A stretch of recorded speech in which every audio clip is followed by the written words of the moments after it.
نحمده ونصلي على رسوله الكريم. أما بعد فأعوذ بالله من الشيطان الرجيم. بسم الله الرحمن الرحيم. قل إنما هو إله واحد صدق الله العظيم. وقال النبي صلى الله عليه وسلم: يا أيها الناس قولوا لا إله إلا الله تفلحوا، أو كما قال عليه الصلاة والسلام. إنما قل ولا لا كان هي بابا، إنما قل ولا لا كان هي بابا، بہار ہو کہ خزان لا الہ الا اللہ. محترم اساتذہ کرام اور میرے قسم انور کے پیارے دوستو، السلام علیکم ورحمۃ اللہ وبرکاتہ. آج میری تقریر کا موضوع ہے کلمہ طیبہ. محترم سامعین، کلمہ طیبہ اسلام میں داخل ہونے کا مین دروازہ ہے.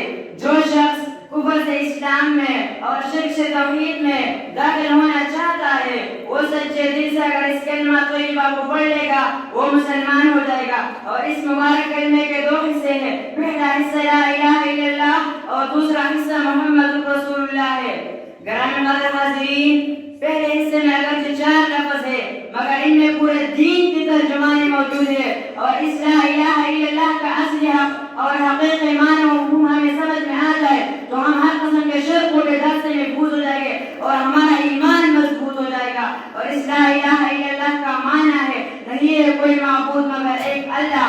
اور یہ وہی کلمہ ہے کہ کم و بیش 1,24,000 انبیاء علیہ السلام اس کلمے کی دعوت فرماتے رہے اور اپنے قوم و ملت کو اس کلمے کی طرف بلاتے رہے. چنانچہ حضرت نوح علیہ السلام نے 950 سال تک اس کلمے کی دعوت دی. حضرت ہود علیہ السلام نے اس کلمے کی دعوت دی. حضرت صالح علیہ السلام نے اس کلمے کی دعوت دی. حضرت شعیب علیہ السلام نے اس کلمے کی دعوت دی. حضرت ادریس علیہ السلام نے اس کلمے کی دعوت دی. حضرت ابراہیم علیہ السلام نے اس کلمے کی دعوت دی. حضرت یعقوب علیہ السلام نے اس کلمے کی دعوت دی. حضرت اسحاق علیہ السلام نے اس کلمے کی دعوت دی. حضرت یوسف علیہ السلام نے اس کلمے کی دعوت دی.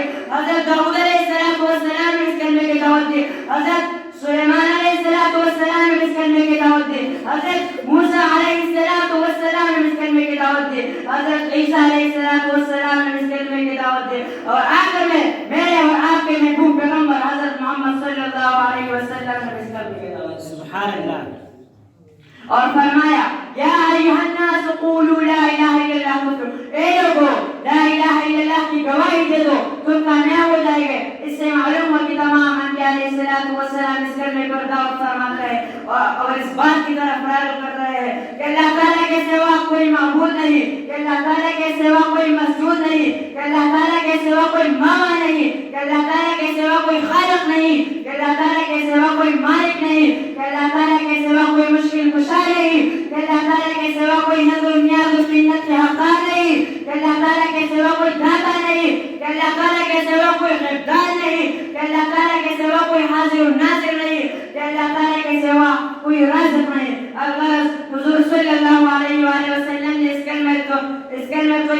کلمہ توحید کے نتیجے میں مسائل کے پہاڑ برداشت کیے، دندان مبارک شہید کرائے، جس میں اطہر کو زخمی کرائے، گھر بار چھوڑا مگر کلمہ نہیں چھوڑا. صحابہ رضی اللہ تعالیٰ عنہم اجمعین لہو لہان ہو گئے مگر کلمہ نہیں چھوڑا. اہل بیت رسول اللہ صلی اللہ علیہ وسلم لہو لہان ہو گئے مگر کلمہ نہیں چھوڑا. یاران رسول اللہ صلی اللہ علیہ وسلم لہو لہان ہو گئے مگر کلمہ نہیں چھوڑا.